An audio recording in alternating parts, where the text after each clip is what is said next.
শীতকালে আল্লাহর কাছে সবথেকে পছন্দনীয় তিনটি আমল রয়েছে। প্রিয় ভাই বোনেরা, এই তিনটি আমল যদি শীতকালে কেউ করতে পারে, এই অবস্থায় যদি মৃত্যুবরণ করে, নিঃসন্দেহে ইনশাআল্লাহ সে আল্লাহ তাআলা বানানো জান্নাতে প্রবেশ করবে। সুবহানাল্লাহ।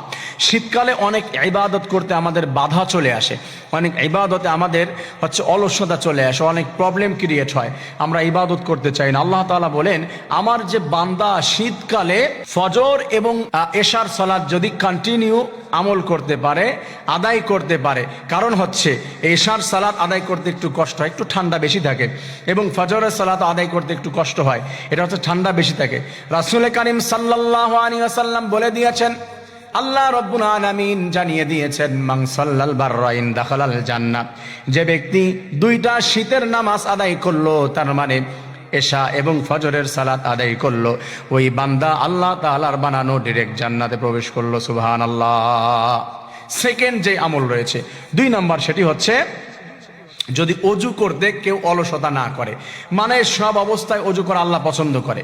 শীতের দিনে পানি ধরতে একটু কষ্ট হয়ে যায়, সেটাকে উপেক্ষা করে আল্লাহ তাআলা বলেছে, আমার বান্দা যদি সব সময় অজু রাখে এবং অজু করতে পারে, নামাজ পড়ার জন্য অলসতা করবে না, ফেলে দিয়ে অজু করার চেষ্টা করবে, আমার ওই বান্দা বান্দিকে আমি আল্লাহ রাব্বুল আলামিন হাসরের ময়দানে অজুর স্থানগুলো ঝলমল করে দিব, জান্নাত দান করে দিব। এবং শীতকালে আমি অনেক বেশি পছন্দ করি, আমি আল্লাহ যদি মৃত্যুবরণ করে সঙ্গে সঙ্গে জান্নাত দান করে দিব। সুবহানাল্লাহিল আযীম। প্রিয় ভাই বোনেরা, থার্ড লেভেলে যেটা রয়েছে 3 নাম্বার, সেটি ফরজ গোসল। অনেকের ফরজ গোসল হওয়ার পরে শীতের দিনে গোসলই করতে চায় না, খুব বেশি কষ্ট হয়। এমনিতেই ফরজ গোসল অনেকেই করে না, এরকম অভ্যাস রয়েছে। কিছু নাফরমান বান্দা রয়েছে যারা ফরজ গোসল করতে চায় না। মনে রাখবেন, ফরজ গোসল যদি না করেন, মাটি পর্যন্ত তার জন্য বরদোয়া করতে থাকে, ফেরেশতারা তার জন্য বরদোয়া করতে থাকে। আর এই শীতকে উপেক্ষা করে কোনো বান্দা বান্দি যদি ফরজ গোসল করতে পারে, আল্লাহ তাআলা বলে, আমার বান্দা ফরজ গোসল করার জন্যই শীতের ভিতরে পানি ব্যবহার করে, কষ্টকে উপেক্ষা করে আমল করেছে, এবং ওই বান্দা ফরজ গোসল করেছে, আমি আল্লাহ তার প্রত্যেকটি পানির ফোঁটায় ফোঁটায় আমি তাকে সওয়াব দান করে দেই।